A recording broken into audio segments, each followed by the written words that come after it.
God, I just wanted to be loved, said a little girl at a rich kid's birthday party, but a millionaire decided to change her life forever. Comment what you thought of this story with a rating from 0 to 10 and let me know what city you're watching from. I really want to know if you liked my story, and I want to get to know you better, so subscribe to my channel to support my work. I'm counting on your help. Downtown Aspen pulsed with the infectious energy of the traditional January winter carnival. The cobblestone streets echoed with the sound of folk music, the laughter of entire families, and the irresistible aroma of hot chocolate and roasted chestnuts that perfumed the cold mountain air. Colorful banners fluttered between the ancient pine trees, creating a magical atmosphere that transformed the city into a true alpine fairy tale. Lily pressed her small face against the cold bars of the wrought iron gate, her large brown eyes fixed on the birthday party happening on the other side. The 4-year-old girl watched every detail with an intensity that seemed disproportionate for her age. The gold and pink balloons dancing in the wind, the bountiful table laden with sweets and a 3-tiered cake decorated with little sugar princesses. More than anything, she watched the other children running through the garden, screaming with joy, hugging their parents and grandparents who showered them with kisses and affection. Her small, dirty hands gripped the gate's bars with a force that made her knuckles turn white. The worn-out dress she wore, once yellow but now faded to an indefinite shade of beige, was too large for her frail little body. The shoes, clearly second-hand, had holes in the sides that left her toes exposed to the biting cold of the mountain afternoon. Lily had spent the whole morning wandering the streets of the historic downtown, gazing at the decorated windows of ski shops and chocolate boutiques, listening to the buzz of families visiting the city for the festival. Mrs. Gable had left early for one of her mysterious, important meetings, leaving the 6 children in her care with just a piece of bread and the instruction not to stray too far from the simple house on the outskirts of the main square. But Lily had disobeyed. Something had pulled her to this elegant neighborhood where colonial-style mansions rose majestically among manicured gardens and ornamental fences. Maybe it was the music, maybe it was the smell of real food, or maybe it was just the desperate need to feel like she was part of something bigger than her lonely existence. The party was in full swing when the birthday girl, a blonde girl of about 5, dressed as a little princess, blew out the candles on her cake. The chorus of "Happy Birthday to You" echoed through the garden, and Lily closed her eyes, imagining for a moment that those voices were singing for her, that those smiles were directed at her, that those hugs were waiting for her. When she opened her eyes again, a single tear ran down her dirty cheek. It was then that the words left her lips in a whisper so low it sounded like a prayer. God, I just wanted to be loved. The sound of the silver Mercedes-Benz parking on the curb broke the moment of silence. Arthur Sterling stepped out of the vehicle with his precise, calculated movements, adjusting his Italian wool coat and checking the Swiss watch on his wrist. At 42, he maintained an impeccable posture and rigid control over every aspect of his life, from the perfect cut of his graying hair to the meticulous choice of clothes he wore. Arthur had spent the day personally supervising the special production of artisanal chocolates for the winter festival at his chocolate shop, located just 2 blocks away. Every truffle, every bonbon was prepared with the obsessive perfection he demanded of himself and his employees, since he had taken full control of the business after Eleanor's departure 3 years earlier. He was walking toward his colonial mansion when he heard the child's whisper. The words struck something deep in his chest, a region he had carefully shielded since that rainy night he preferred not to remember. He stopped abruptly, turning to locate the source of that small, broken voice. He found Lily still clinging to the gate, now sobbing quietly as she watched the birthday girl's family hugging and laughing. The scene contrasted brutally with the girl's loneliness, creating an image that made Arthur's heart ache in a way he hadn't felt in years. For a few seconds, he just watched her.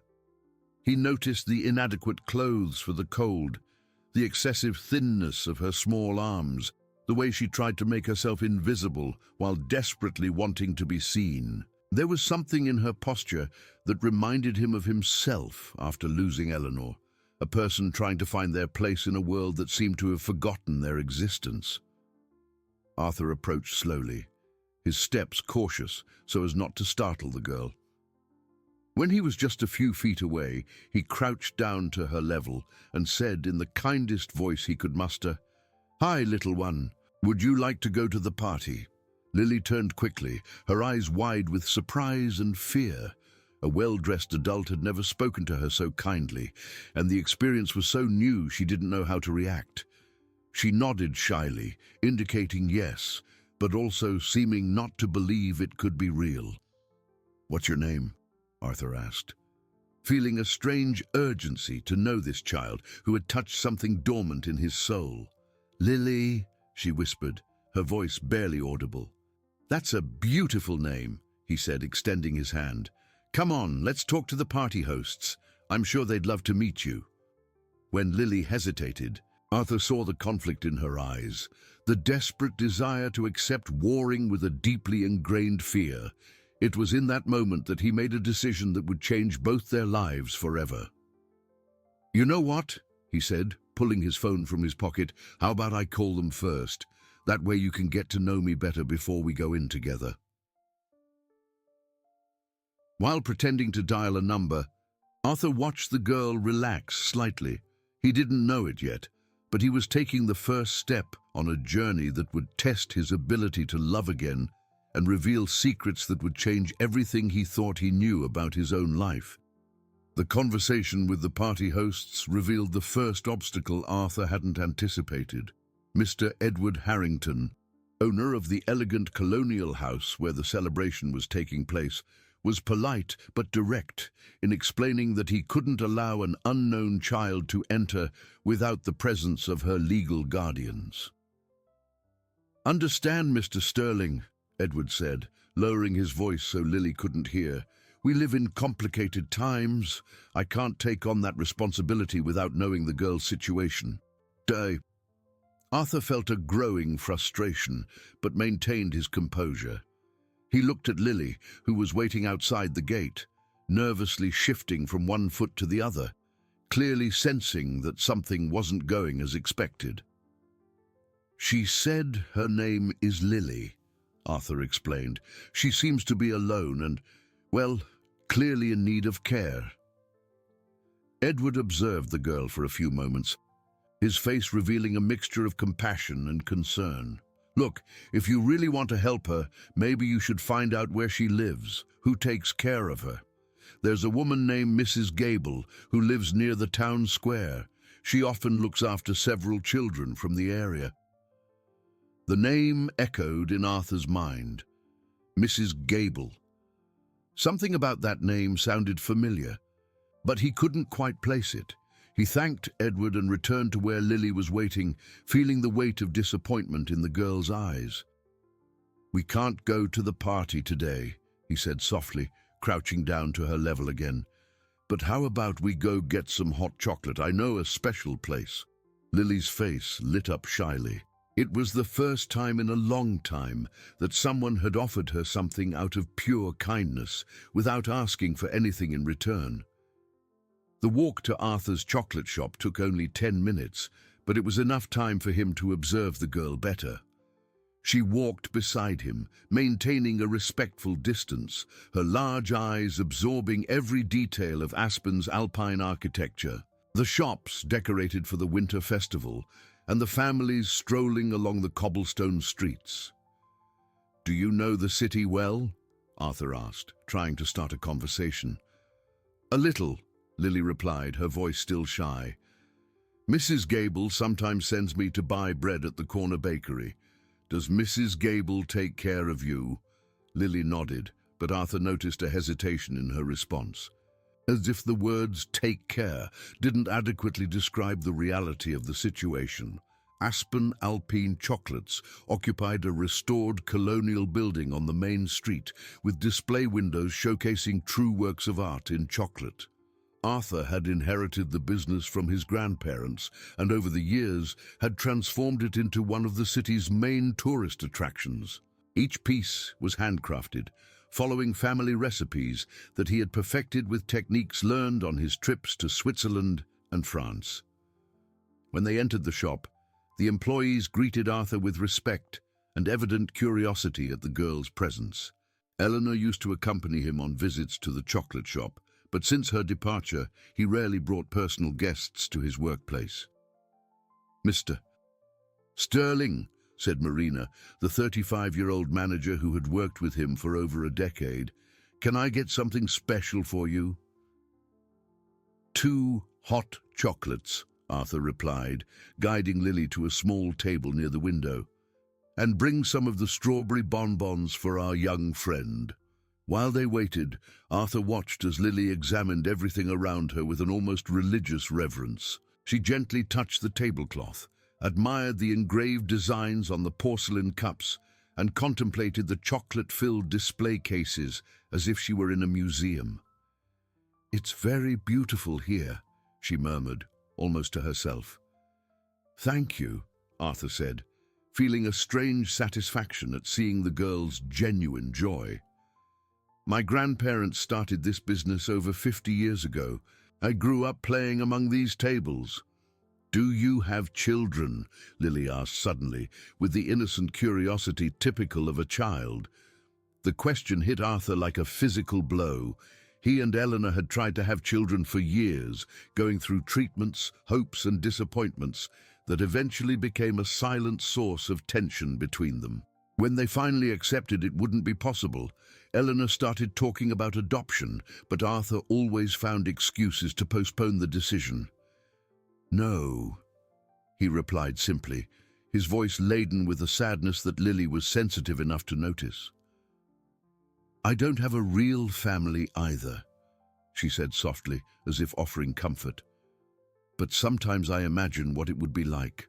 Marina brought the hot chocolates and bonbons, interrupting the emotionally charged moment. Arthur watched, fascinated, as Lily savored every sip of the chocolate with a gratitude that made each movement seem like a prayer of thanks.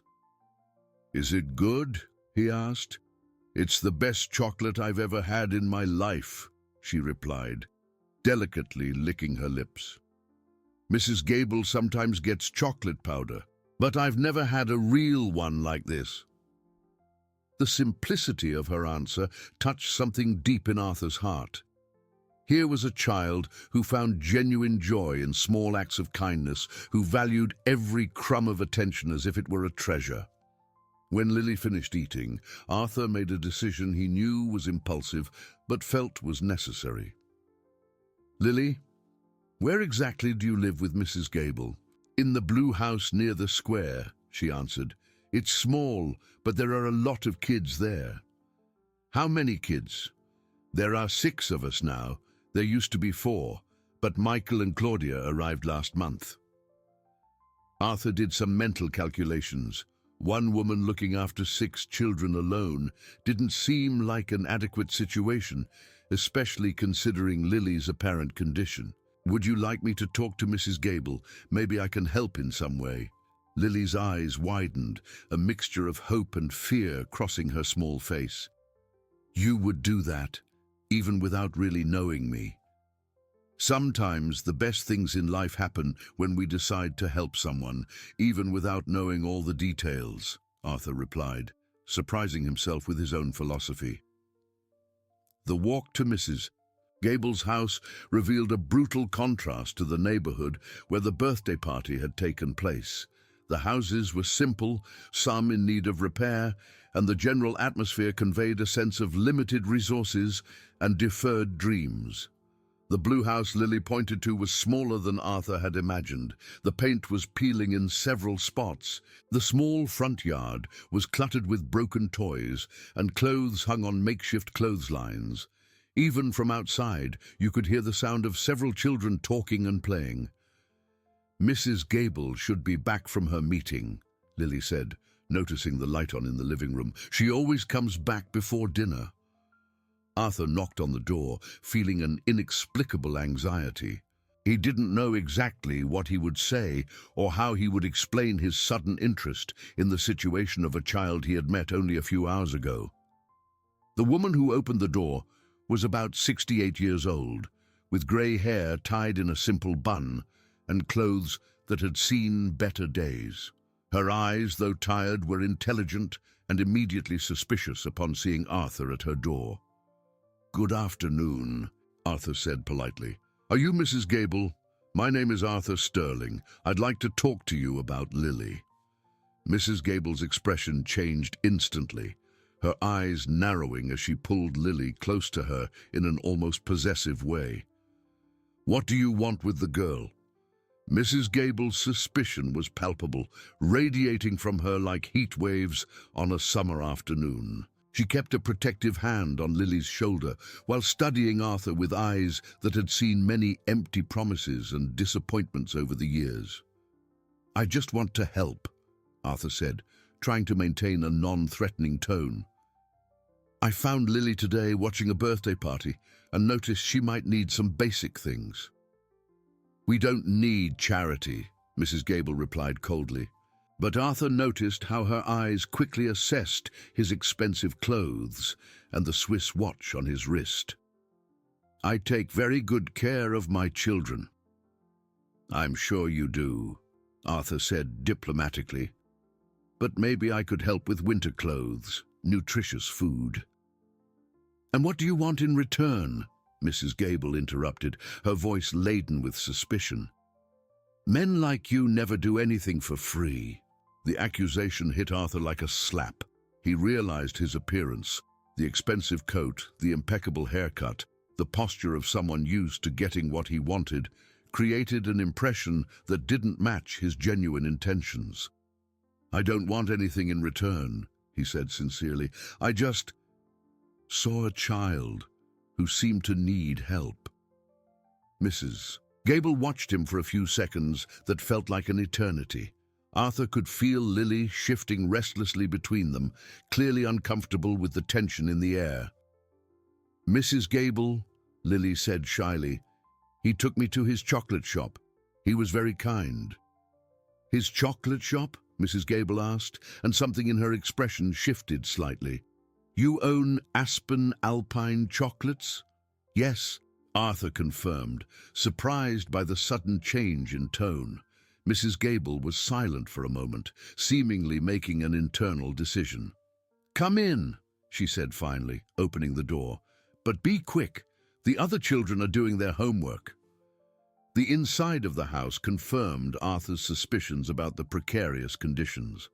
The small living room served multiple functions: a living area, a dining room, and a study space. A wooden table occupied the center of the room, surrounded by chairs of different styles that had clearly been collected over time. Used textbooks and a few simple toys were scattered in the corners. 5 children of varying ages, appearing to be between 3 and 8, looked curiously at the well-dressed visitor. Arthur noticed that they all wore clean clothes, but they were clearly patched and not always the right size. "Children, continue with your homework," Mrs. Gable said firmly. "Michael, help Claudia with her letters." She guided Arthur to the small kitchen, where they could talk more privately. Lily followed them, positioning herself near the door as if ready to flee if necessary. "I'll be direct with you," Mrs. Gable said, pouring coffee into mismatched cups. "I've been taking care of these children for over 10 years. They're not officially mine, but their families can't or won't care for them properly. I receive a government stipend for each one, but it's not enough for everything they need." Arthur nodded understandingly, beginning to grasp the delicate situation they were in. "Lily arrived here 2 years ago," Mrs. Gable continued, looking affectionately at the girl. She was even smaller, more fragile. I never knew exactly where she came from or who her parents were. A woman brought her one night, said she couldn't take care of her, and disappeared. And her documents? Arthur asked. Mrs. Gable hesitated, a blush rising on her cheeks. That's complicated. Not all the children arrive here with complete documentation. The local authorities know the situation and, well, we do the best we can. Arthur realized there was much more to this story than Mrs. Gable was revealing, but he decided not to press for now. His priority was to build trust. As I said, I'd like to help, he reiterated. I could provide proper winter clothes, maybe improve their food. And then what? Mrs. Gable asked abruptly. You get tired of your little game of kindness and disappear, leaving the children wondering why they weren't good enough to keep your attention? The question revealed a deep wound. Arthur understood that Mrs. Gable had dealt with empty promises before, well-intentioned people who showed up temporarily and then vanished, leaving the children even more hurt. I understand your concern, he said calmly, but I can assure you my intentions are serious. Perhaps we could start slowly, build trust gradually. Lily, who had been quiet throughout the conversation, suddenly spoke up. Mrs. Gable, he made me feel special today. No one had ever done that before. The simplicity of the girl's words touched both Arthur and Mrs. Gable. There was a moment of silence, heavy with emotion. All right, Mrs. Gable said finally. But with rules, you can bring some things the children need, but I don't want you creating expectations you can't fulfill. And anything you bring is for all the children, not just Lily. I completely agree, Arthur said, feeling a small but significant victory. And one more thing, Mrs. Gable added, her voice becoming more serious. If you're thinking about something more permanent, regarding any of the children, you need to know the situation is more complicated than it seems. There are legal issues, documentation, people who might show up. What kind of people? Arthur asked, a growing concern forming in his chest. Mrs. Gable looked at Lily and then back at Arthur. Sometimes the past has a way of finding us when we least expect it. That night, as he drove back to his lonely mansion, Arthur couldn't get the image of Lily in the small kitchen out of his mind, her large eyes shining with a mixture of hope and fear. There was something about that child that awakened feelings in him he had buried deep after Eleanor's departure. Arriving home, he walked through the vast, perfectly organized rooms of the colonial mansion he had inherited from his grandparents.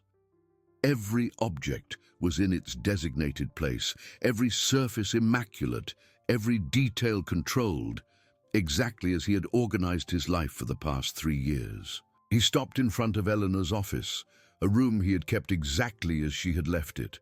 Books on child psychology still filled the shelves, notes on children's emotional development covered the desk, and several photos of smiling children decorated the walls. Eleanor had been a psychologist, specializing in childhood trauma before she married him. After the wedding, she had gradually reduced her clinical practice, but never completely lost her interest in helping vulnerable children. Arthur had always respected her work, but had never gotten directly involved, preferring to focus on the chocolate shop and leave the emotional matters to her.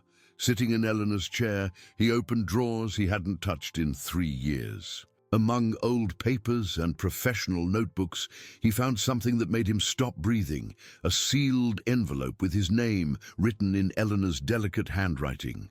With trembling hands, he opened the envelope and pulled out a letter dated just 1 week before the accident that had taken his wife. "My dearest Arthur," the letter began, "if you are reading this, it means something has happened to me and you've finally decided to go through my things. There is so much I need to tell you, things I was always afraid to say while I was alive." Arthur stopped reading, his heart beating erratically. What secrets had Eleanor kept, and why did he have a growing feeling that these secrets were connected to Lily's appearance in his life? Arthur remained motionless at Eleanor's desk for over an hour, the letter trembling in his hands. The words that followed revealed a parallel world that his wife had kept hidden throughout all the years of their marriage. "I've always wanted to tell you about the project I've been secretly maintaining," the letter continued. "Ever since we got married, I've been using part of my family inheritance to help vulnerable children here in Aspen. I know you always thought I had easily accepted our inability to have biological children, but the truth is, I found a different way to be a mother." Arthur stopped reading, standing up abruptly from the chair. He walked to the window overlooking the fog-covered mountains, trying to process the revelation. Had Eleanor lied to him for years? More than that, had she created an entire parallel life dedicated to the very thing he had always avoided facing, the issue of the children they never had? He returned to the letter, his curiosity overcoming the initial shock. "There's a bank account I've been funding monthly for the last 5 years of our marriage. The money goes to a discreet network of families and caregivers who shelter abandoned or at-risk children. Mrs. Gable is one of the main beneficiaries of this project." The name hit Arthur like a bolt of lightning. Mrs. Gable, the same woman he had met just hours before, the one who was caring for Lily. The connection couldn't be a coincidence. "If something happens to me," the letter went on, "I want you to decide if you want to continue this work.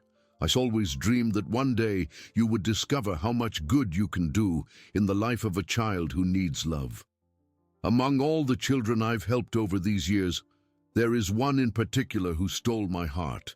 A small girl with big eyes and a sad smile who came to Mrs. Gable under mysterious circumstances. Her name is Lily." Arthur let the letter fall onto the desk, his world crumbling around him. Eleanor had known Lily. More than that, she had been helping the girl financially all these years. Their meeting that afternoon hadn't been chance. It had been fate placing him before a responsibility his wife had left for him. He picked up the phone with trembling hands and called Robert Callahan, his accountant and longtime friend. It was almost midnight, but Robert always answered his emergency calls. "Arthur, did something happen?" Robert's sleepy voice echoed through the phone. "Robert, I need you to check all of Eleanor's bank transactions for the last 6 years. Regular transfers, accounts I might not know about, anything out of the ordinary. Now, Arthur, is everything all right? Please, it's urgent, and be discreet." The next morning, Robert showed up at the mansion with a folder full of bank documents and a worried expression. They sat in the library, where Arthur kept his personal business away from the prying eyes of the staff. "I found 3 accounts Eleanor maintained separately," Robert said, spreading the papers on the mahogany table. "All funded with substantial monthly transfers. One of them is still active, with scheduled automatic withdrawals." Arthur examined the statements, seeing a list of names he didn't recognize, in addition to Mrs. Gable. The amounts were significant, enough to support several families with basic comfort. "There's something else," Robert said hesitantly. "One of the accounts has transactions that coincide exactly with the dates Lily arrived at Mrs. Gable's house. It's as if Eleanor knew in advance that the child would need care." "What do you mean?" Arthur asked, a cold feeling spreading in his stomach. "I mean your wife started transferring extra money to Mrs. Gable 2 days before Lily showed up at her house. It's as if she knew the girl was coming." Arthur was silent for several minutes, absorbing the implications. Eleanor didn't just know Lily, she had been involved in the girl's arrival at Mrs. Gable's house. That afternoon, Arthur returned to the Blue House with a van full of groceries, winter clothes, and educational toys. He had spent the entire morning buying everything a house with 6 children could possibly need, driven by a mixture of guilt, curiosity, and a sense of responsibility he didn't fully understand. Mrs. Gable received him with evident surprise, but Arthur noticed her initial suspicion had slightly diminished. "I didn't expect to see you so soon," she said, watching as he unloaded the purchases. "I promised I would help," Arthur replied, "and I always keep my promises." The children gathered around the bags with restrained excitement. Arthur watched as they naturally organized themselves to divide everything equally, with even the youngest understanding they needed to share. Lily remained a little apart from the group, watching Arthur with an intensity that made him uncomfortable. There was something in her eyes that suggested a wisdom beyond her 4 years. "May I speak with you in private?" Arthur asked Mrs. Gable. They retreated to the kitchen again, leaving the children to explore their new gifts in the living room. "Mrs. Gable," Arthur began carefully, "I need to ask you a question about how Lily came here." Mrs. Gable's expression hardened immediately. "Why?" "Because I found out that my late wife, Eleanor, was financially involved with your work here, and there are indications that she knew about Lily before the girl even arrived." Mrs. Gable turned pale, her trembling hands reaching for a chair to support herself. "Your wife was Eleanor Sterling?" "Yes, you knew her." "Knew her?" Mrs. Gable laughed bitterly. "She was the only person who truly cared about what happened to these children. She visited regularly, brought supplies. Sometimes she would stay for hours playing with them." Arthur felt as if he'd been punched in the gut. For all the years of their marriage, Eleanor would regularly leave, claiming professional commitments or meetings with friends. In reality, she was coming here, living the motherhood they never managed to have together. "And about Lily?" he insisted. Mrs. Gable hesitated for a long moment before answering. "Eleanor brought Lily here herself. She said she had found the girl in a terrible situation and that she needed a safe place temporarily." "Temporarily?" "She promised she would come back for Lily when she had resolved certain issues. She said there were people who could hurt the girl if they knew where she was." Arthur felt the world spin around him. "What kind of people?" "I don't know. Eleanor never told me the details, only said it was better for me not to know. But she was scared, Mr. Sterling, more scared than I had ever seen anyone."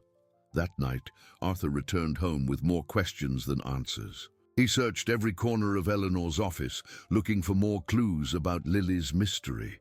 In a locked drawer he had to force open, he found a complete dossier on the girl.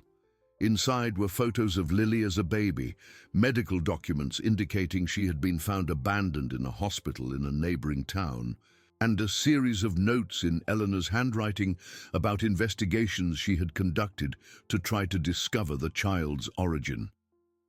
But it was the last note that made Arthur's blood run cold. "I've discovered the truth about Lily's parents. I can't leave this information in writing, it's too dangerous. If something happens to me, I hope Arthur has the courage to do what I couldn't. Protect this girl at all costs." Arthur closed the dossier, understanding that he was just scratching the surface of a much bigger mystery. Eleanor had died guarding secrets that could put Lily in danger, and now he was the only person who could uncover the truth and protect the girl who, unknowingly, was connected to his life in ways he had never imagined. For the next 2 weeks, Arthur established a routine that surprised him. Every morning, after supervising production at the chocolate shop, he drove to the Blue House to spend a few hours with the children. Officially, he was just fulfilling his promise to help, but internally, he knew it was Lily who drew him back every day. The girl had begun to open up slowly. She no longer hid when he arrived, and sometimes she would even run to greet him, with a shy smile that lit up her whole small face. Arthur discovered she had a sharp intelligence and a natural curiosity about everything around her, asking questions that often caught him off guard. "Why don't you have a family of your own?" she asked one afternoon, while helping to organize the new textbooks he had brought. "I did," Arthur answered carefully. "My wife was very special, but she went away." "Where to?" to a place you can't come back from. Lily processed this information with the seriousness of a child who had already experienced loss. Did my mommy go to that place too? Probably. Do you miss her? The simple question hit Arthur in the chest. Every day. I miss mine too, Lily said, returning to arranging the books. But sometimes I think maybe she sent you to me. The innocence of the observation brought tears to Arthur's eyes. He was beginning to understand that his connection with Lily went far beyond simple charity. It was during one of these visits that Mrs. Gable finally revealed more details about the girl's past. Eleanor was desperate the day she brought Lily here. As she recounted while preparing the children's snack, she said there were people looking for the girl, dangerous people who couldn't find out where she was. What kind of people? Arthur asked, a growing concern forming in his stomach. Family, from what I understood. Rich, powerful people who wanted the girl for the wrong reasons.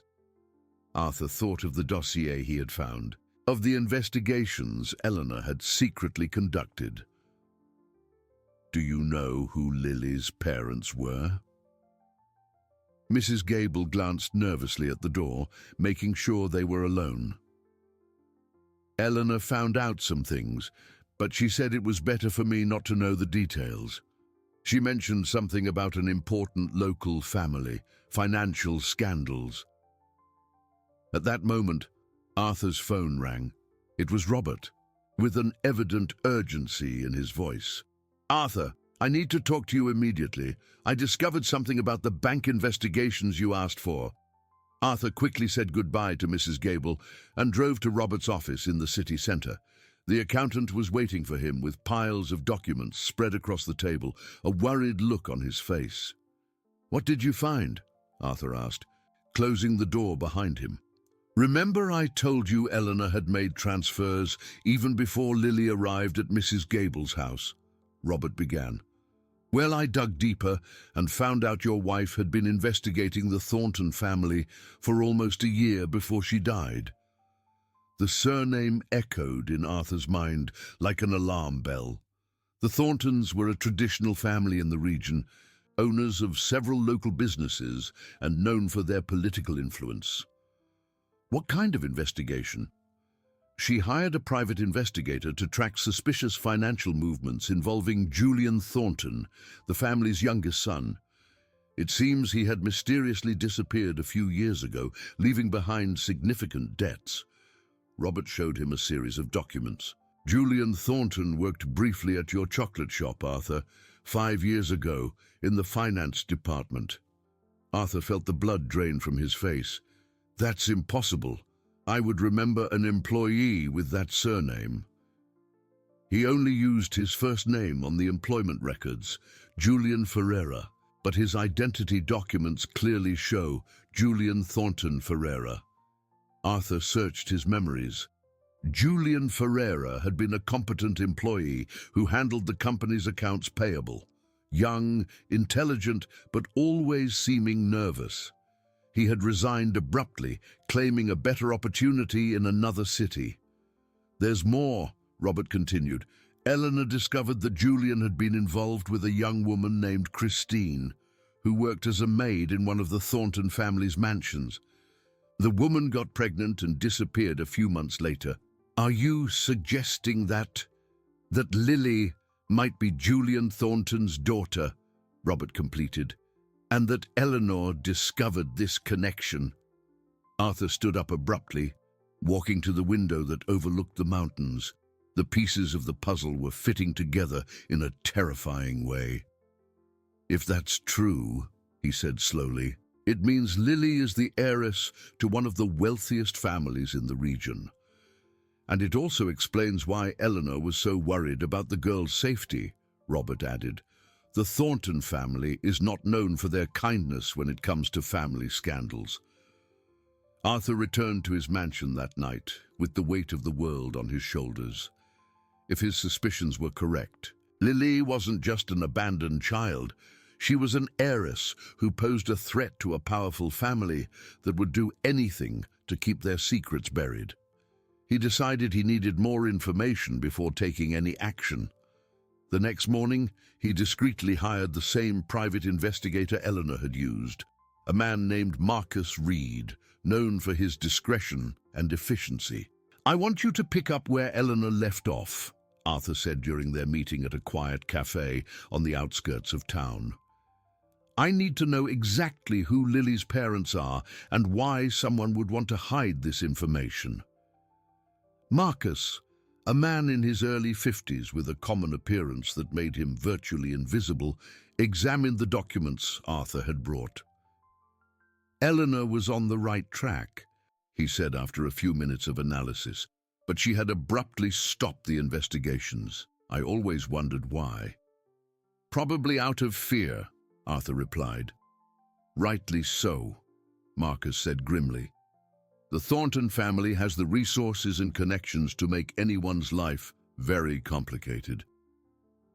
It was then that Arthur made a decision that would change everything. "I don't care about the risks. I want the whole truth." 3 days later, Marcus called with information that would confirm Arthur's worst fears. "I found the birth certificate," the investigator said. "Lily is the daughter of Julian Thornton and Christine Silver. The mother died in childbirth due to complications, and the baby was registered as an orphan to hide the family scandal." "And Julian?" "Disappeared shortly after. Rumor has it he was kicked out of the family and threatened never to come back. But here's the problem, Arthur." "What problem?" "Julian Thornton is back.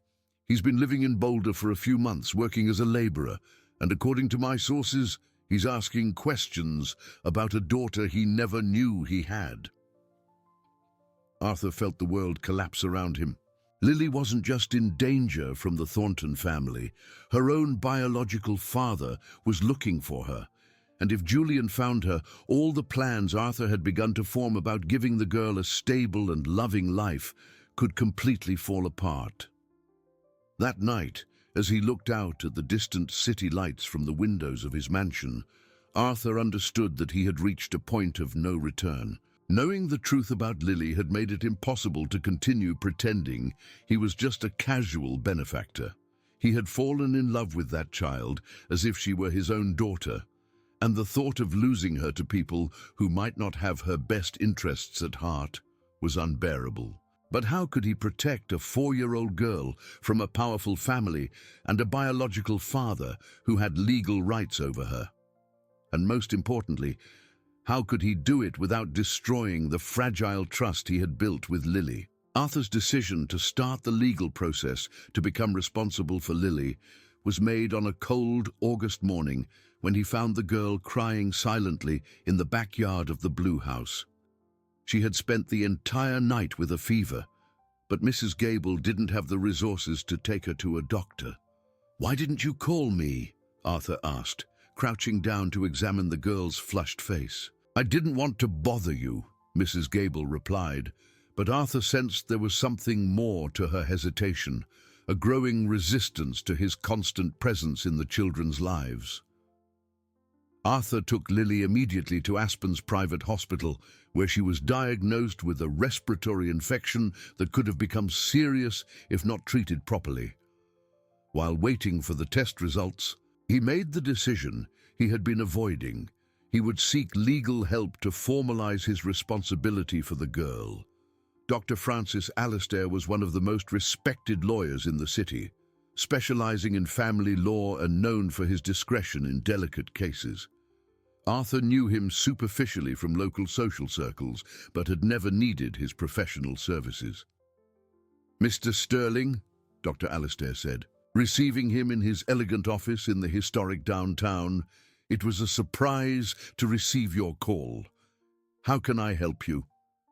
Arthur explained the situation carefully, omitting only the information about Lily's true identity that he had recently discovered.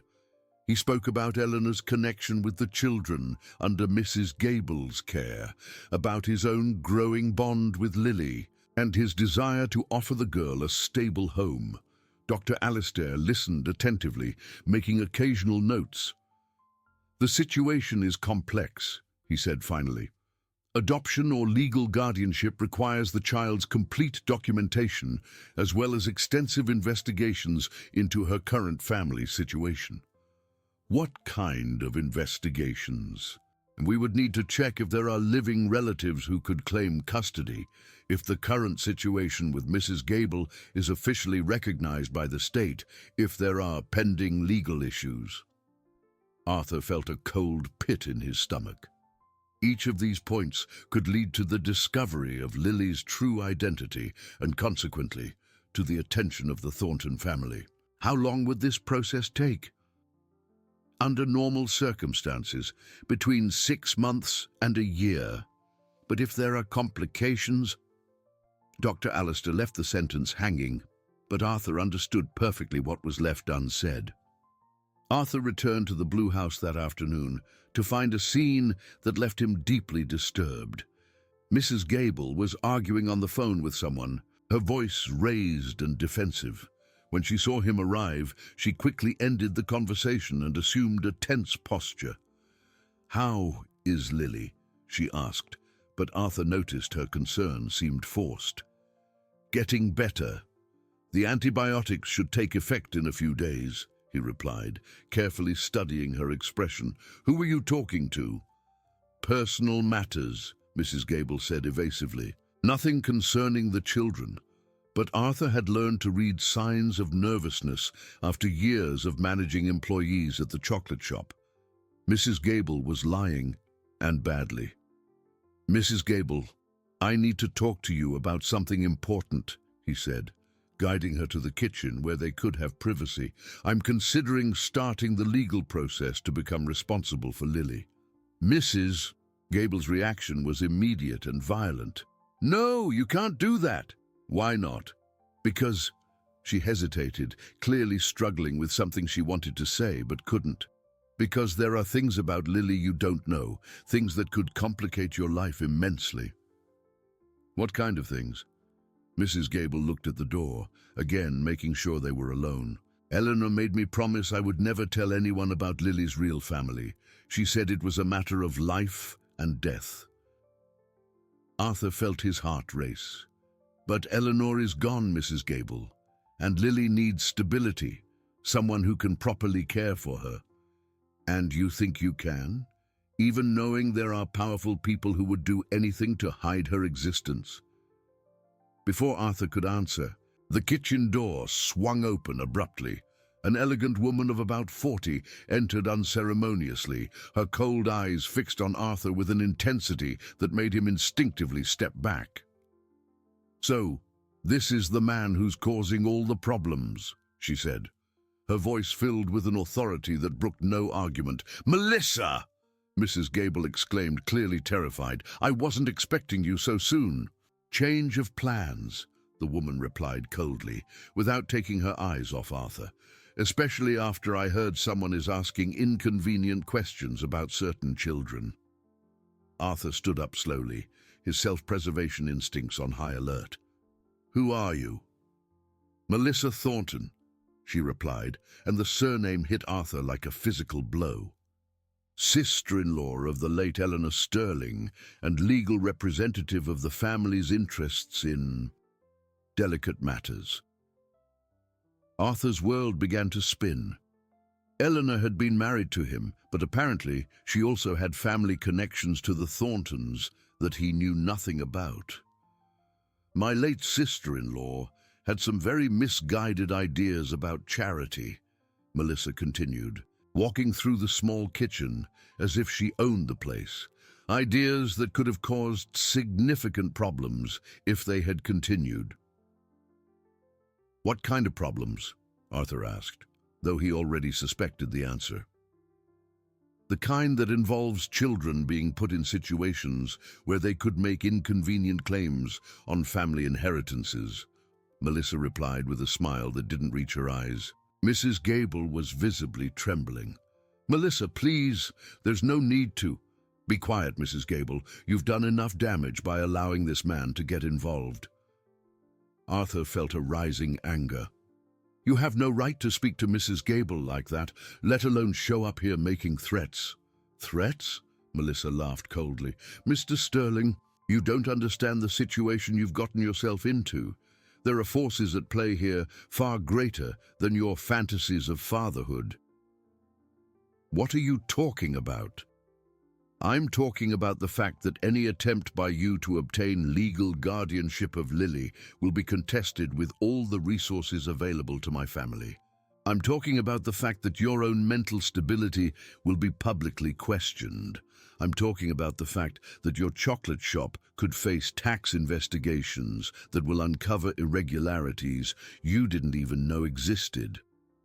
Every word from Melissa was calculated to cause maximum impact, and Arthur realized he was dealing with someone accustomed to getting what she wanted through intimidation and power.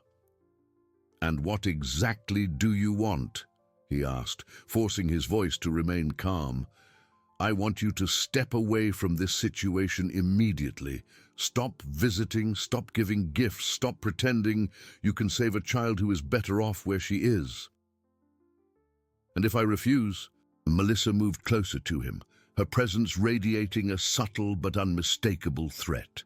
"Then you will discover that my family has the resources to make your life very, very complicated."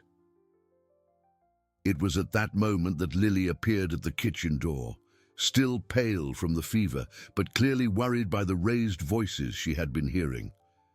Her big eyes went from Arthur to Melissa, and something in her expression changed, as if she recognized a danger she couldn't name.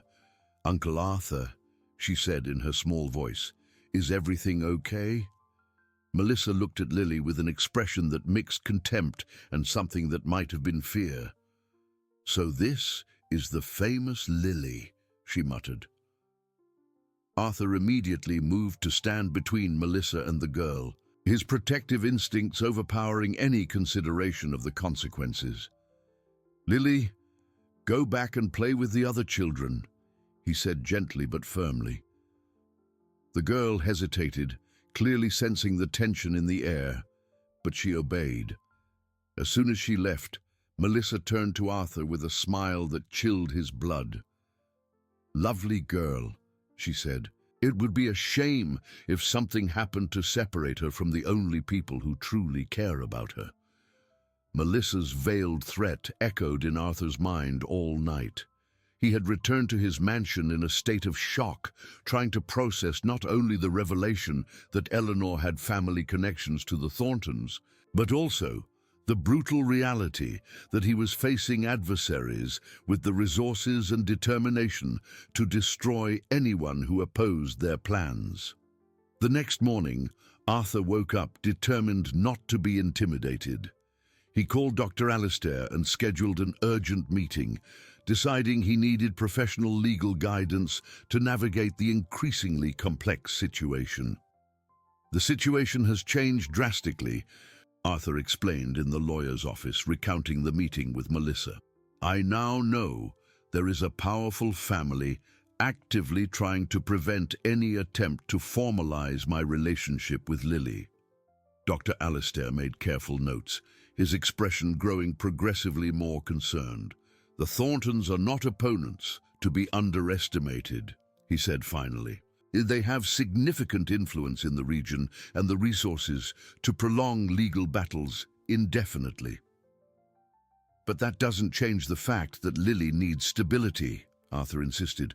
"A 4-year-old child shouldn't be a pawn in family power games."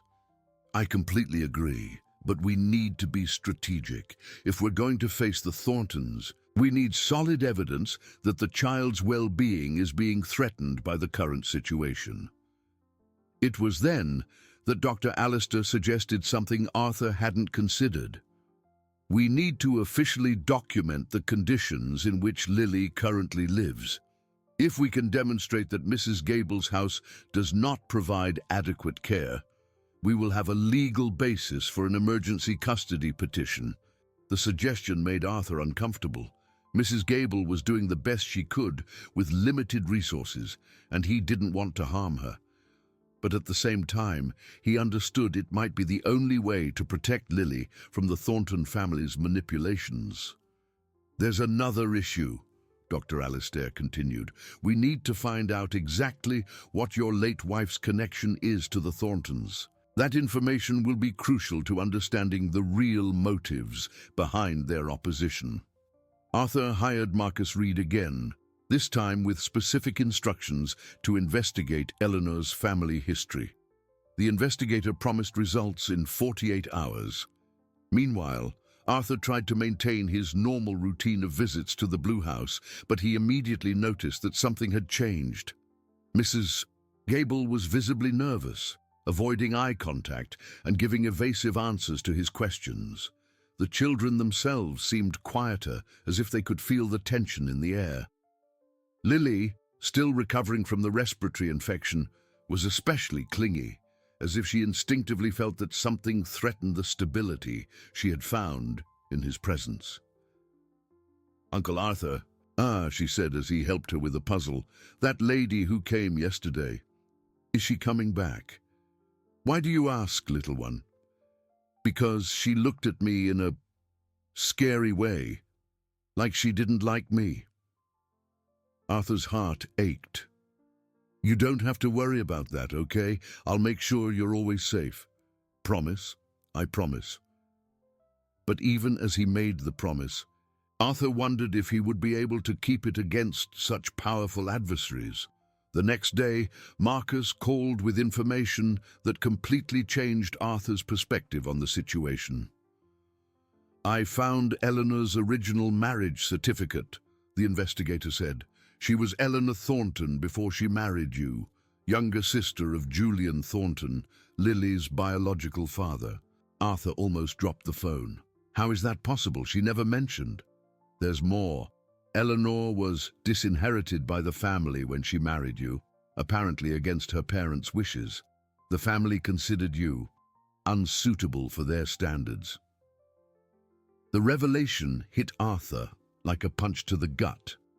For all the years of their marriage, Eleanor had hidden not only her true family identity, but also the fact that she had sacrificed her inheritance to be with him. "This explains why she was secretly helping Lily," Marcus continued. "The girl wasn't just any child. She was her biological niece." Arthur had to sit down, the weight of the revelations being too much to process at once. Eleanor had been protecting her own brother's daughter, hiding the child from the family that had rejected her. "There's something else you need to know," Marcus said, his voice growing darker. "Melissa Thornton isn't just Eleanor's sister-in-law. She's the wife of Edward Thornton, the eldest brother and current patriarch of the family. And there are indications she knew about Lily from the beginning." "What do you mean?" "I mean, she may have been watching the situation for some time, waiting for the right moment to act. Your growing closeness to Lily probably forced her hand." That afternoon, Arthur returned to the Blue House determined to confront Mrs. Gable about what she really knew. He found her in the backyard, hanging clothes on the line, her mechanical movements revealing a person under extreme stress. "Mrs. Gable, we need to talk," he said without preamble. She turned, and Arthur was shocked to see how much she had aged in the last few days. Her eyes were red from crying, and her hands were trembling visibly. "I know what you're going to ask me," she said before he could speak, "and I can't lie any more." "Then tell me the truth, all of it." Mrs. Gable looked toward the house, making sure the children couldn't hear them. "Eleanor came to me 3 years ago, desperate. She said she had discovered the existence of a niece who was being hidden from the family and that she needed to protect her at all costs." "Did Melissa know about Lily from the beginning?" Melissa was the one who arranged for the girl's disappearance when she was born," Mrs. Gable replied bitterly. "Christine, the mother, was a maid at the Thornton mansion. When she got pregnant by Julian, Melissa forced her to hide during the pregnancy and then pretended the baby had died at birth." Nausea grew in Arthur's stomach. "And Julian?" "He never knew he had a daughter." Melissa made sure he was sent far away before Christine gave birth. Only Eleanor discovered the truth when she started investigating her brother's disappearance. So, Lily isn't officially an orphan? Legally, yes. All the documents indicate the mother died in childbirth and the father is unknown. Melissa made sure there were no traces connecting the child to the Thornton family. And now she's afraid I'll find out the truth? Mrs. Gable nodded sadly. She called me last night. She said if I didn't convince you to give up on Lily, she would make sure I lost all the other children too. The government would cancel my registration as a caregiver. I would lose the stipends. Arthur understood the impossible situation Mrs. Gable was in. She genuinely cared for Lily, but couldn't risk the well-being of the other 5 children under her care. There's something else, Mrs. Gable said, her voice almost a whisper. Melissa mentioned that Julian is coming back. She said he's asking questions about a daughter he never knew existed. Does he know about Lily? We don't know. But if he finds out and comes for her, Melissa is prepared to do anything to stop him from claiming paternity, including harming the child herself. Melissa sees Lily as a threat to the family's reputation and financial interests. For her, it would be better if the girl simply disappeared again. Arthur felt a chill run down his spine. Disappeared how? There are state orphanages where children without proper documentation can be transferred to distant locations, places where it would be very difficult for anyone to find her again. The realization that Lily was in much more immediate danger than he had imagined made Arthur make a drastic decision. Mrs. Gable, listen carefully to what I'm about to say. I will not let them harm Lily, no matter how much influence this family has, but I need your help. I can't risk the other children, and you won't have to, but I need you to give me some time to find a legal solution that protects both Lily and the other children. That night, Arthur called Dr. Alistair at home, interrupting the lawyer's dinner. We need to speed up the emergency custody process, he said unceremoniously. The child is in immediate danger. Arthur, without proper documentation and with a powerful family opposing, then we find another way. There are legal precedents. There must be something we can do. Dr. Alistair was silent for a few moments. There is a possibility, a protection petition based on imminent danger, but it would be a risky process that could attract unwanted attention. What kind of attention? The kind that could force the Thornton family to take even more drastic measures to protect their interests. Arthur looked out the window of his mansion at the distant city lights, knowing that somewhere among them was a 4-year-old girl whose life depended on the decisions he would make in the coming days.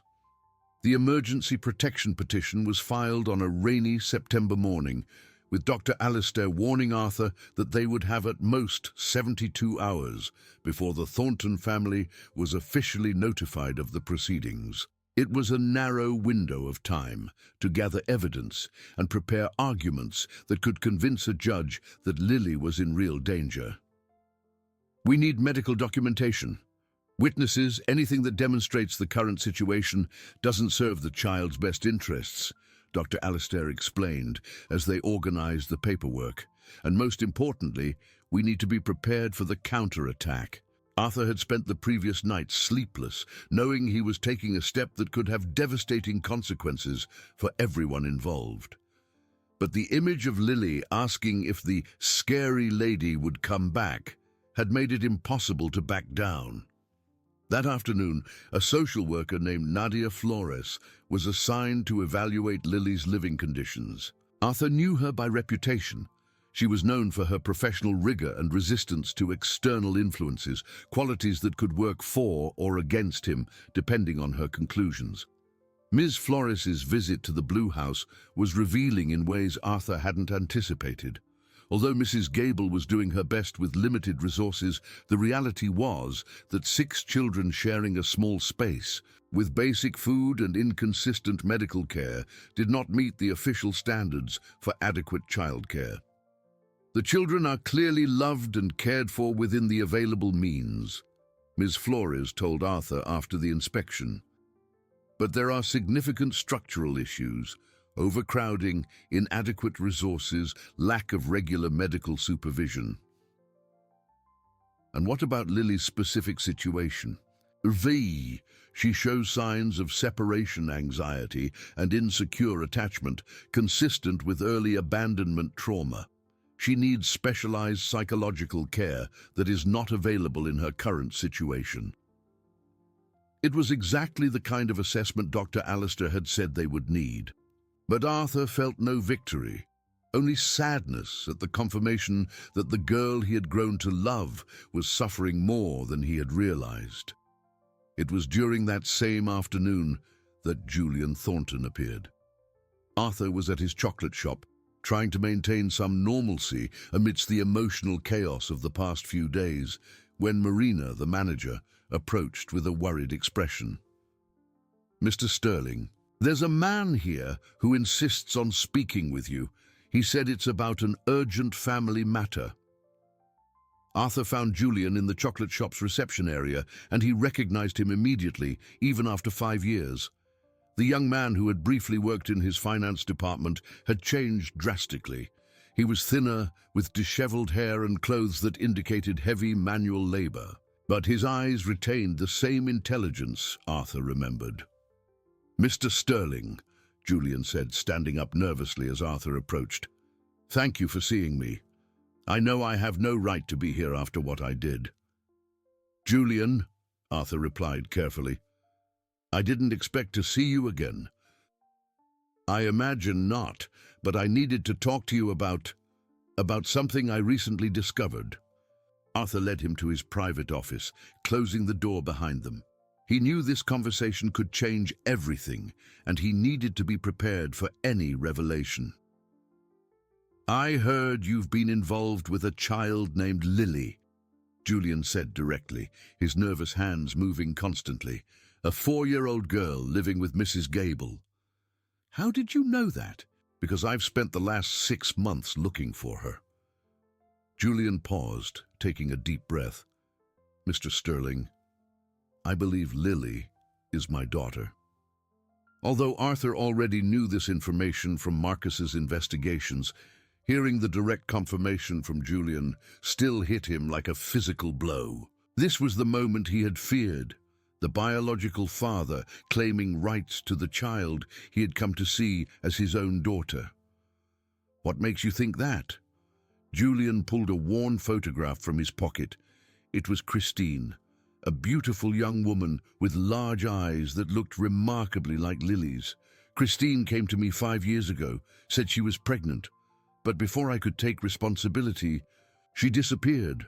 My family told me she had lost the baby and that it was best for me to leave town for a while." "And you believed them?" "I was young, scared, and my family has a way of convincing people to do what they want." Julian looked directly at Arthur. "I only recently found out that Christine died in childbirth and that there was a baby, a girl." Arthur carefully studied Julian's expression. There was genuine anguish in his eyes, but also a determination that wasn't present in the nervous young employee he remembered. "Why did you come to me about this?" "Because I heard that you genuinely care about Lily, and because I need your help." "My help for what?" "To protect my daughter from my own family." The admission surprised Arthur. "Explain." Julian stood up, walking to the window that overlooked the bustling streets of Aspen. "My sister Melissa found out I'm back and that I know about Lily. She came to me yesterday offering me money to disappear again." "And what did you say?" "That this time I won't run away." Julian turned to face Arthur. "But I also know I don't have the resources to fight my family alone. They have power, money, influence. I just have the desire to know my daughter." Arthur found himself in an impossible dilemma. Julian had legal rights to Lily that he could never contest, but at the same time, the man before him clearly also wanted to protect the girl from the same dangers that worried him. "What exactly are you proposing?" "A partnership," Julian said simply. "You have resources and stability that I don't. I have legal rights as the biological father. Together, we can ensure Lily is safe and has a better future." "And how would that work in practice?" "You would continue to care for her day to day, offering the stability and love she needs. I would officially renounce custody in your favor, but I would remain involved in her life as an uncle, perhaps." The proposal was tempting, but Arthur knew there were complications Julian wasn't considering. "Would your family allow that?" "I'm not sure. But if we present a solid legal agreement, they might prefer to accept a controlled situation rather than risk a public scandal." It was at that moment that Arthur's phone rang. It was Dr. Alistair, with evident urgency in his voice. "Arthur, we have a problem. Melissa Thornton just filed a court petition contesting our emergency custody request. She's alleging that you are emotionally unstable and unfit to care for a child." Arthur looked at Julian, who had overheard part of the conversation. "What kind of evidence did she present?" "Medical documents alleging you have a history of severe depression and panic attacks since Eleanor's death. Witness statements claiming you have obsessive and impulsive behavior." "That's ridiculous." "It may be, but she has the resources to make those claims very convincing to a judge. We need to meet immediately to prepare our defense." After ending the call, Arthur turned to Julian. "Your sister is trying to prove I'm mentally unstable to care for Lily." "That's typical of her. Melissa doesn't fight fair when her interests are threatened." "So you really believe that by working together we can protect Lily?" "I believe it's our only chance," Julian replied. "And Mr. Sterling, I've seen how she looks at you when people talk about you. Lily needs you as much as she needs me." That night, Arthur made the riskiest decision of his life. He called Dr. Alistair and instructed him to present Julian as a supportive witness in his custody petition, officially revealing the girl's biological paternity, but arguing that the father supported custody being granted to Arthur. It was a move that could blow up in their faces, but it was also the only strategy that had the potential to neutralize Melissa's maneuvers. If Julian testified publicly that he wanted Arthur to care for Lily, it would be very difficult for the Thornton family to argue against the expressed wishes of the biological father. But even as he made this decision, Arthur knew he was entering a legal battle that would determine not only Lily's future, but also test the limits of his own emotional resilience against adversaries willing to use any weapon available to get what they wanted. The preliminary hearing was scheduled for a cold October morning, and Arthur had barely slept for the past 3 nights. The anxiety attacks he had experienced sporadically since Eleanor's departure had intensified dramatically, just as Melissa had predicted in her strategy to emotionally destabilize him. Dr. Alistair had spent days preparing arguments and organizing witnesses, but he repeatedly warned Arthur about the challenges they would face. "Melissa has assembled an impressive legal team," he explained on the morning of the hearing. 3 specialized lawyers, including one of the top family law experts in the state. They will question every aspect of your personal life." "And Julian?" "He's our strongest card, but also our greatest vulnerability if he falters under pressure or if Melissa manages to manipulate him." Arthur nodded, fully understanding the risks. He had spent several hours talking with Julian in recent days, trying to strengthen the unlikely partnership they had formed, but he was still not completely sure the young man could withstand the pressure his family would exert on him. Arriving at the courthouse revealed the extent of the resources Melissa had mobilized. A small crowd of lawyers, assistants, and what appeared to be witnesses were waiting in the halls of the judicial building. Melissa was at the center of the group, impeccably dressed and radiating the confidence of someone accustomed to winning battles through power and intimidation. When her eyes met Arthur's, she offered a cold smile that felt more like a threat. Beside her stood a man Arthur presumed to be Edward Thornton Sr., the family patriarch, tall, imposing, with the natural presence of someone used to having his orders obeyed without question. "Mr. Sterling," Melissa said, approaching with her lawyers, "there is still time to reconsider this unfortunate situation. We can resolve this civilly without exposing embarrassing personal details." "The only embarrassing thing here," Arthur replied, "is a family trying to hide the existence of an innocent child to protect its reputation." Melissa's smile hardened. "We'll see if you maintain that arrogance after we present our evidence." The courtroom was smaller than Arthur had imagined, creating an intimate and claustrophobic atmosphere that intensified the tension. Judge Carlos Enrique Martinelli, a man in his 60s, known for his impartiality but also for his impatience with legal games, presided with a serious expression that revealed none of his inclinations.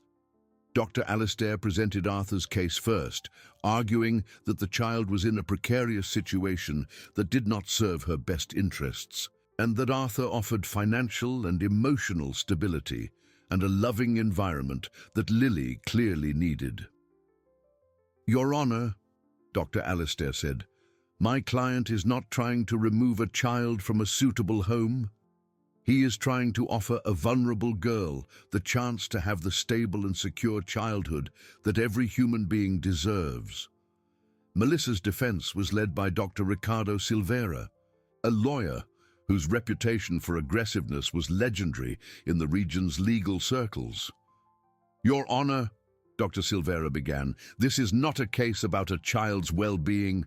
It is about an emotionally unstable man trying to use an innocent girl to fill a personal void without consideration for the damage he might cause to her life."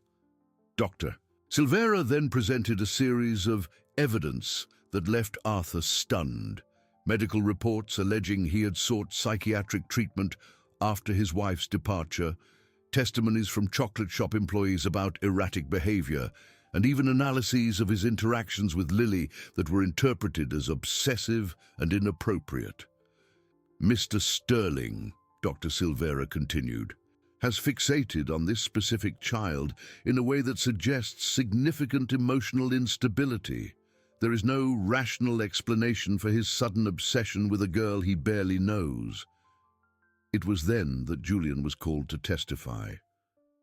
Arthur watched nervously as the young man approached the witness stand, noticing his hands were trembling slightly.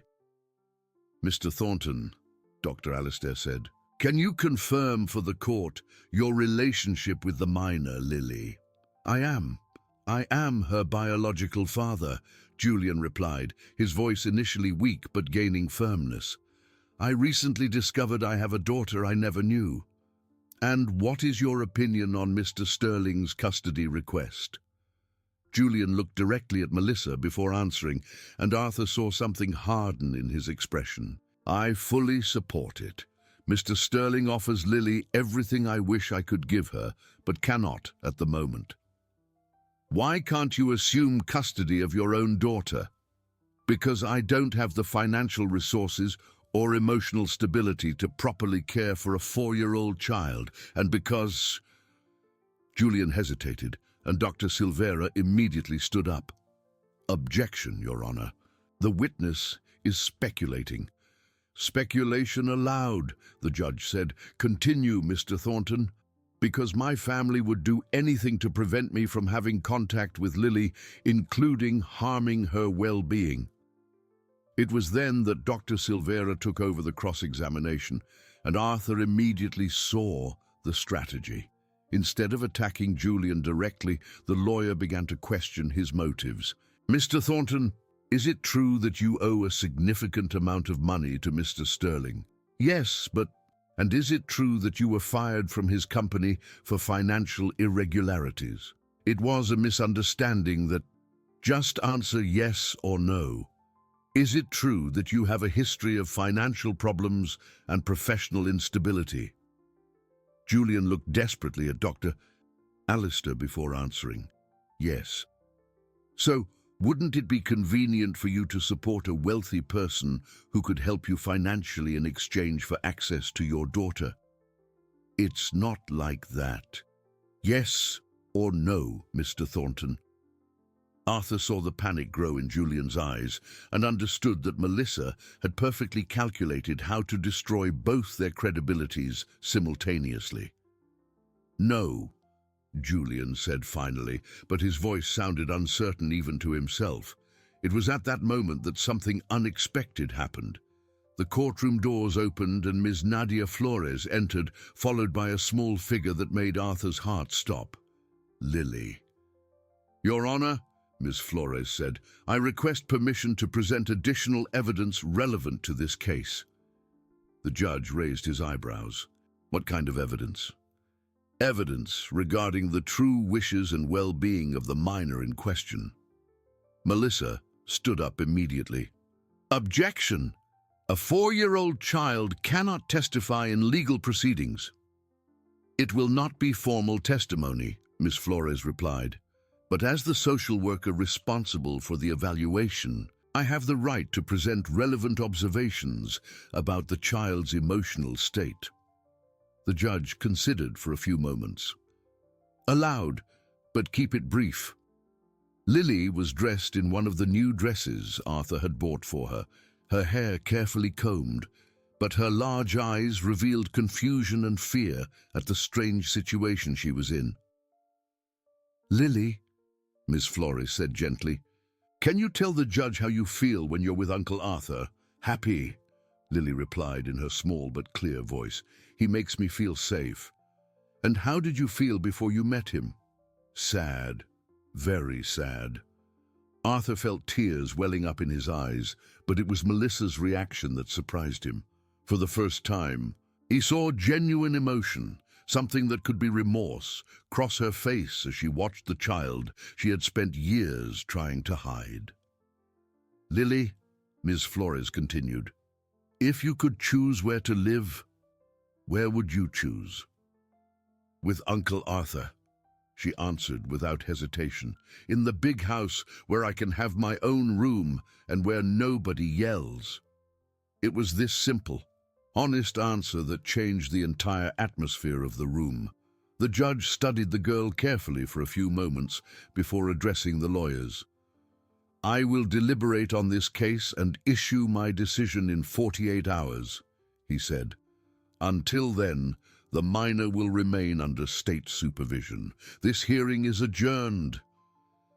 As everyone prepared to leave, Arthur approached Lily, who ran into his arms as if he were a safe harbor in the storm.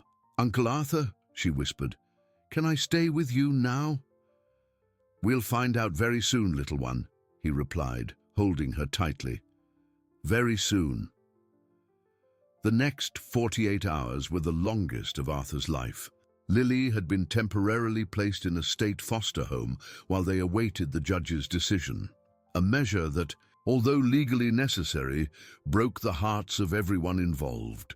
The girl had cried when she was separated from him after the hearing, her small arms reaching out for him as she was led away by social workers. Arthur spent those hours oscillating between hope and despair, unable to concentrate on anything other than Lily's frightened face when she had asked if she had done something wrong. Dr. Alistair tried to keep him optimistic, but admitted that the case could go either way. Lily's presence at the hearing was powerful, the lawyer said during one of their conversations, but Melissa has the resources to appeal any unfavorable decision, and that could prolong the process for months. It was on the morning of the second day that Julian appeared at Arthur's mansion, with an expression that mixed determination and fear. We need to talk, he said, refusing the invitation to enter and remaining on the porch. My family came to see me last night. Arthur felt a cold pit in his stomach. What did they want? Melissa and my father made me an offer, enough money to start my life over in another state, on the condition that I give up any claim to Lily and testify that you are unfit to care for her. And what did you say? Julian looked directly at Arthur, his eyes showing a maturity that wasn't there weeks ago. I told them my daughter is not for sale. That must have really angered Melissa.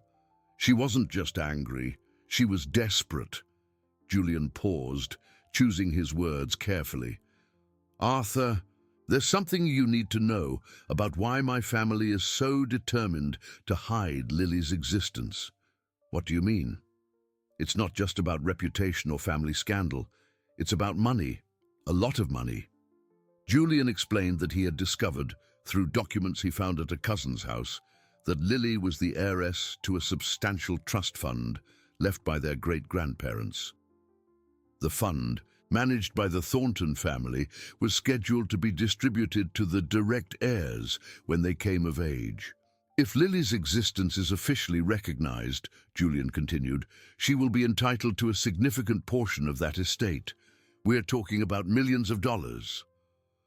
Arthur immediately understood the implications. That's why Melissa is willing to go so far to prevent you from being recognized as the father. Exactly. As long as Lily remains officially non-existent, the money stays concentrated in the hands of the other family members. And now that you know this, now I have something to negotiate with, Julian said with a smile that didn't reach his eyes. But I also have more reason to fear what they might do to silence all of us. That afternoon, Dr. Alastair called with the news that the judge had scheduled a private meeting in his chambers for that same afternoon. It's unusual, he explained. Usually, decisions like this are announced in open court. Something has changed. The meeting in the judge's chambers included only the lead lawyers from each side, Arthur, Melissa, and, surprisingly, Edward Thornton Sr. The family patriarch had remained in the background throughout the entire process, but his physical presence radiated an authority that made the room tense immediately. I have convened this meeting, Judge Martinelli said, because I have received additional information that significantly complicates this case. Arthur exchanged a nervous glance with Dr. Alastair, wondering what new revelations were to come.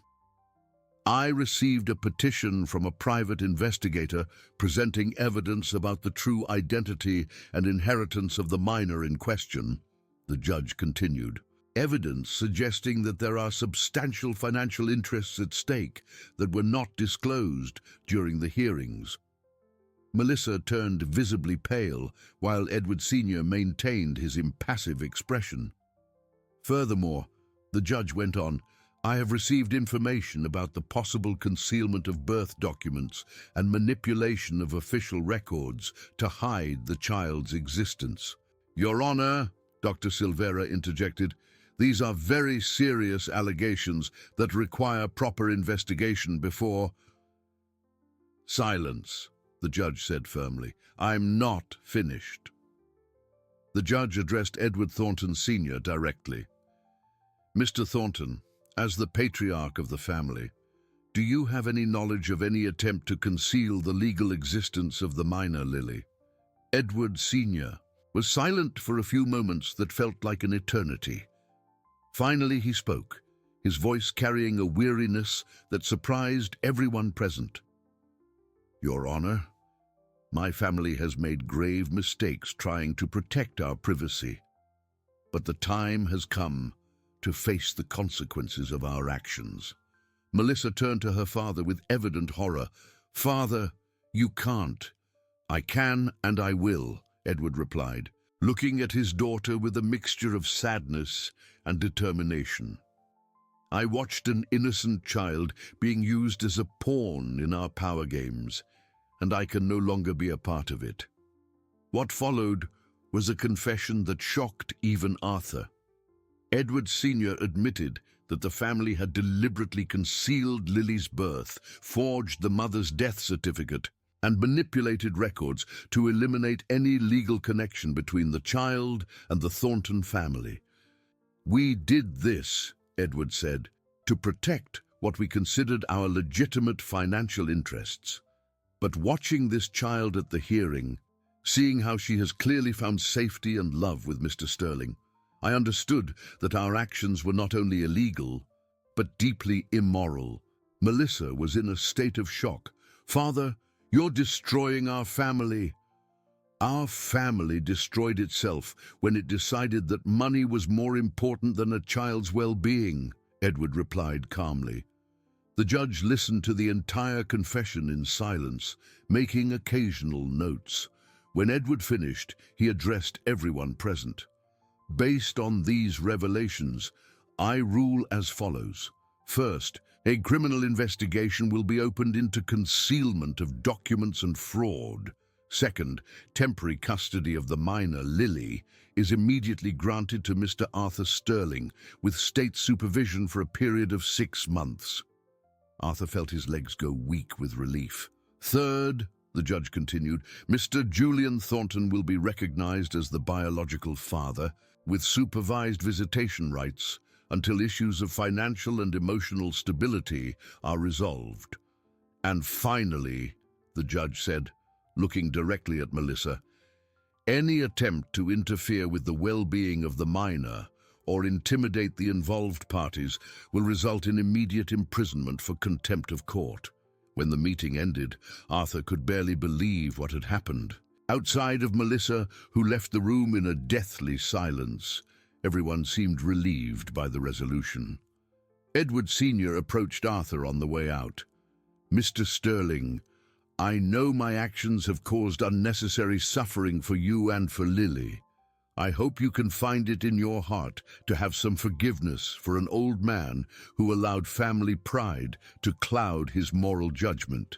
"The important thing now is Lily," Arthur replied. "She needs stability and love, not more family conflict." "I completely agree, and I can assure you that she will have full access to her inheritance when she comes of age. It's the least I can do to make up for the mistakes of the past." 2 hours later, Arthur was at the foster home, filling out the paperwork to take Lily home. When the girl saw him, she ran into his arms with a joy that made all the months of struggle worthwhile. "Uncle Arthur, can I go home now?" "Yes, little one," he said, holding her tightly. "You can go home now." But even as he savored the victory, Arthur knew the challenges were far from over. Melissa would not give up easily, and building a normal life for Lily would require careful navigation through still turbulent family waters. The first 3 months of Lily living in Arthur's mansion were a mix of pure joy and unexpected challenges. The girl had adapted to her new home with an ease that surprised even Ms. Flores, but she carried deep emotional scars that manifested in unpredictable ways. Nightmares were frequent. Lily would wake up at least 3 times a week, screaming for her mother or calling for Mrs. Gable, confused about where she was. Arthur had learned to run to her room, calming her with his constant presence until she could fall back asleep. "It's normal," explained the child psychologist Arthur had hired, Dr. Beatrice Sampson. "She has been through multiple traumatic transitions. Even though this is a positive change, it still represents another rupture in her life." Arthur had transformed one of the rooms in his mansion into a true children's paradise. Walls painted light blue with white clouds, a small canopy bed, shelves filled with books and toys, and most importantly, a large window overlooking the garden where he had a full playground installed. But what touched his heart the most was watching Lily discover simple things that other children took for granted. The first time she took a warm bath in a clean tub, she cried with happiness. When she discovered she could eat as many cookies as she wanted without having to share with 5 other children, she was in a state of shock for days. "Can I really eat all of this?" She would ask every morning at breakfast. "You can, little one. You can eat until you're full." Julian had become a regular presence at the house, visiting twice a week as established by the court.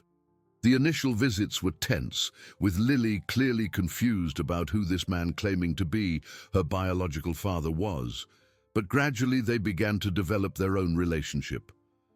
"She has my eyes," Julian commented one afternoon, while watching Lily play in the garden, "and Christine's curiosity about everything."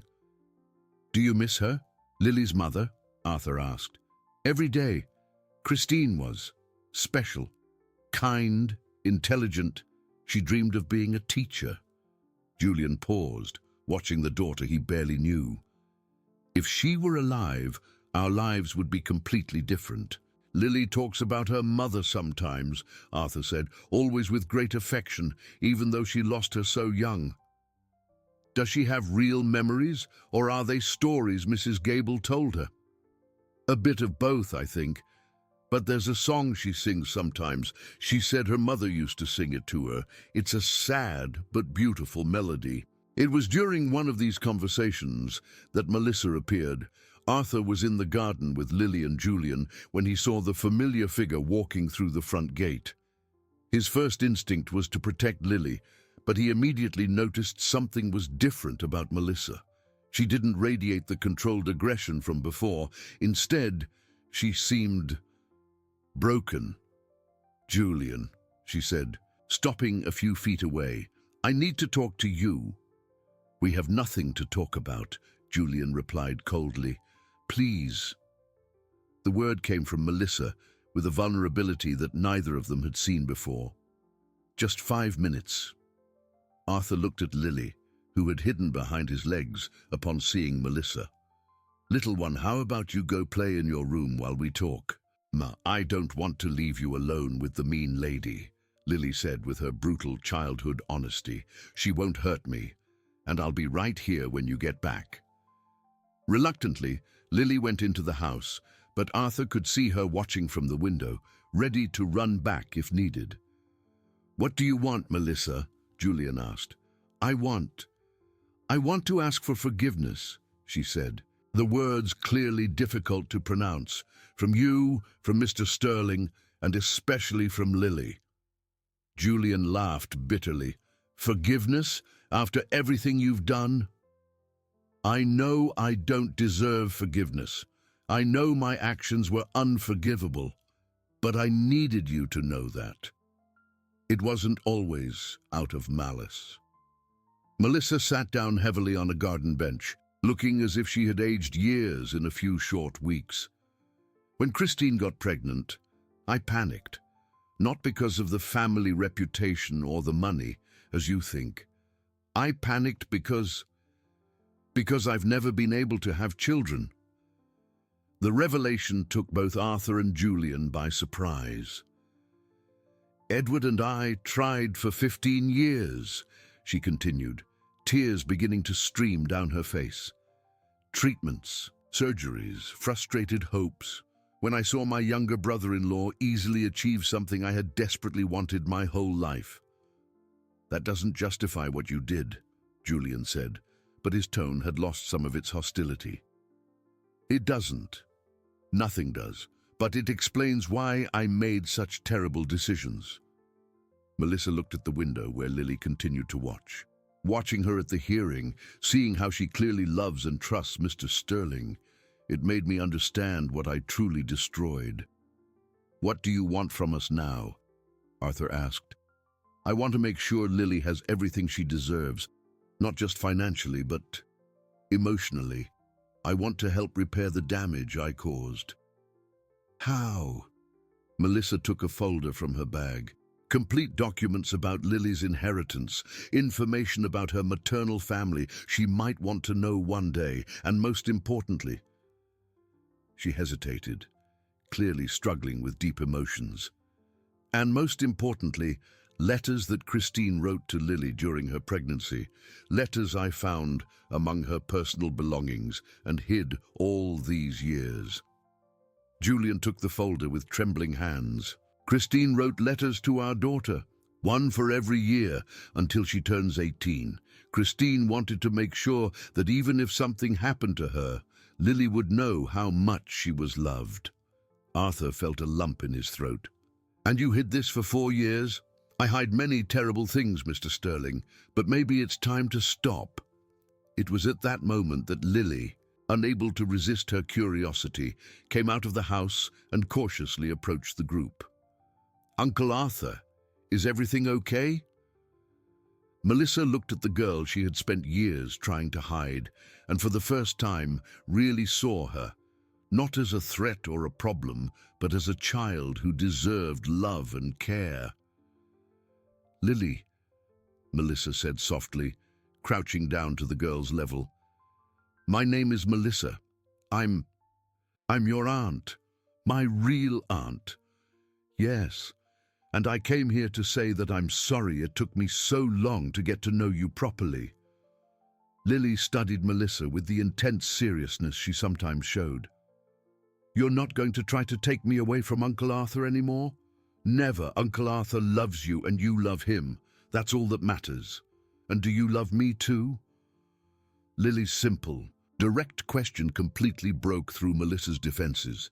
Tears streamed freely down her face as she replied, "I'm learning to love you, and I'm going to spend the rest of my life trying to make up for the time I lost because of my own foolishness." Lily considered this for a few moments, then took a step forward and, surprising all the adults present, gave Melissa a brief hug. "It's okay," she said with the simple wisdom of a child. "People sometimes do wrong things, but they can learn to do right things." That night, after Melissa had left and Julian had returned to his home, Arthur put Lily to bed, as he did every night. She had insisted on seeing one of the letters her mother had written, and Arthur read her the first one, intended for her 4th birthday. "My dearest Lily," and the letter read, "If you are hearing this, it means I couldn't be there for your birthday, but I want you to know that you were wanted, loved, and awaited from the moment I knew you existed. You are my miracle, my light, and wherever I am, I will always be watching over you." Lily slept that night without nightmares for the first time in weeks, holding the letter to her chest like a talisman against all the fears that still haunted her. Arthur remained at her door for a few minutes, watching the girl who had so completely changed his life. In just a few months, she had turned his silent mansion into a home filled with laughter, transformed his lonely routine into a life with purpose, and most importantly, had healed a pain in his heart he thought was permanent. But he knew the challenges were not over. Building a family from so much trauma and pain would require patience, understanding, and above all, a lot of love. Fortunately, love was something he had finally learned to give without reservation. 6 months after the hearing that changed their lives, Arthur woke up on a sunny April morning with something he hadn't felt in years: genuine peace. The sound of children's laughter echoing from the garden had become a natural part of his morning routine, replacing the oppressive silence that had dominated his mansion for so long. Lily, now a full 5 years old, had blossomed in ways that continued to surprise everyone around her. The shy, frightened girl had transformed into a curious and confident child, though she still retained a keen sensitivity that made her especially affectionate toward others who were suffering. "Daddy Arthur!" she shouted, running through the house in search of him. The word "daddy" had emerged naturally 2 months ago, without discussion or fanfare. She simply started calling him that, as if it had always been obvious that's what he was to her. "I'm here, little one," he replied, coming down the stairs to meet her. "What's happening? Today's the final decision day, isn't it?" she asked, her large eyes revealing that she understood the importance of the moment far better than any 5-year-old should. "It is. Today, the judge will decide if you can stay with me forever. And what if he says I can't?" Arthur crouched down to her level, holding her small hands. "That won't happen, Lily. But even if it did, I would fight every single day to bring you back home. Promise? With all my heart." The final hearing was set for 2 in the afternoon, and Arthur had spent the morning trying to maintain a normal appearance so as not to make Lily more anxious, but internally he was terrified. Although Dr. Alistair assured him that the hearing was just a formality after 6 successful months of supervision, he couldn't forget that Melissa still had the resources to cause trouble. Julian arrived at noon, as had become his routine on Mondays and Thursdays. In recent months, he had found stable work as an engineer at a construction company in Aspen, gradually rebuilding his life and his relationship with his daughter. "How is she?" he asked, watching Lily play in the garden. "Nervous, but trying to hide it," Arthur replied. "She knows today is important." "And you?" "Terrified." Julian laughed, a sound that had become more frequent as his confidence returned. "Arthur, you've transformed my daughter into a happy, secure child. No judge in the world could ignore that. I hope you're right. I am. And no matter what happens today, I want you to know that you will always be her real father. I'm just a special friend who loves her very much." Julian's generosity continued to impress Arthur. The young man had consistently put Lily's well-being above his own rights or desires, unconditionally supporting the relationship she had developed with Arthur. At 2 o'clock sharp, they were back in the courtroom. But this time the atmosphere was completely different. There was no palpable tension in the air, no aggressive lawyers prepared for battle. Even Melissa was present, sitting discreetly in the back of the room, with Edward Senior Judge Martinelli entered with a subtle smile that immediately reassured Arthur. During the 6 months of supervision, Ms. Flores had submitted detailed monthly reports on Lily's progress, all of them consistently positive. "We are here today," the judge began, "to finalize a situation that should have been resolved a long time ago. Mr. Sterling, during these 6 months, we have observed a remarkable transformation in the minor, Lily." The judge consulted his papers before continuing. "The social worker's reports indicate that Lily demonstrates consistent signs of emotional security, age-appropriate cognitive development, and most importantly, a healthy and stable bond with you." Arthur held his breath, knowing the crucial words were coming.